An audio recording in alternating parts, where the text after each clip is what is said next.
McGiddy. And I'm Jay and Jeffco. We went to Southern Avenue in Southeast D.C. to report on a home invasion. Several people held hostage overnight. Well, the story took an abrupt turn when our team of Bruce Johnson and photographer Danielle Gill were attacked by a woman from inside the home. Bruce joins us now on set. And Bruce, this is not what you expect when you go out to your regular. More than 35 years, first time I've been punched on the job, outside of the newsroom.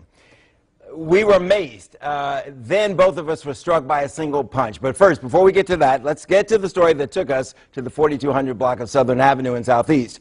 D.C. police say that at about 2 o'clock this morning, 3 people arrived at a residence and were met by 4 gunmen as they opened the door. Inside, 5 people already being held hostage.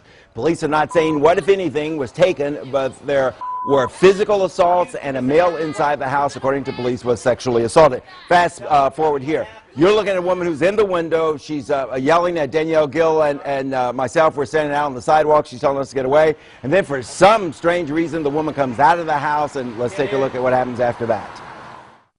I asked you to leave, and I'm not going to say it again.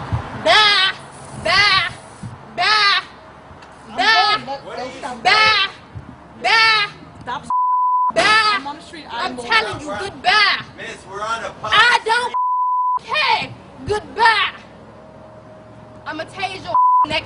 I'm telling you, bye. I'm going to pop out you. I will slap you. Okay. No. I will knock this camera. No. You can't do that, please.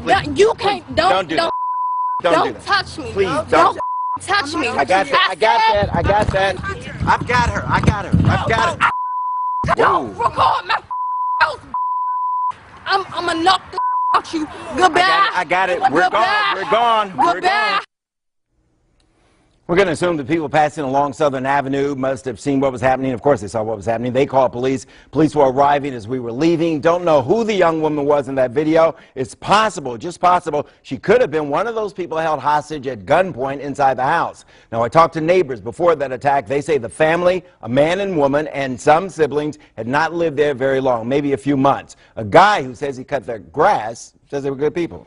Anybody know who this woman was that you talked to? And I know that they're going to press charges against her. Police are going to press charges. We're not going to file charges. Danielle and I talked. Number one, we don't know what that woman had gone through before we arrived. If she had been held hostage, obviously she's under a lot of stress. She had yelled from that window several times. We had knocked on the door, get away, get away. So obviously this woman's under a lot of stress. Neither one of us was injured by that punch, or we weren't hit by the mace. We're not filing charges. Police are watching the tape. They say they may have to take some kind of action. And it was kind of, you know, when we were looking at the video, obviously there were moments when the camera was moving and it was off. So she actually did land a couple of punches on you? Oh, yeah. Okay. Yeah. Wow.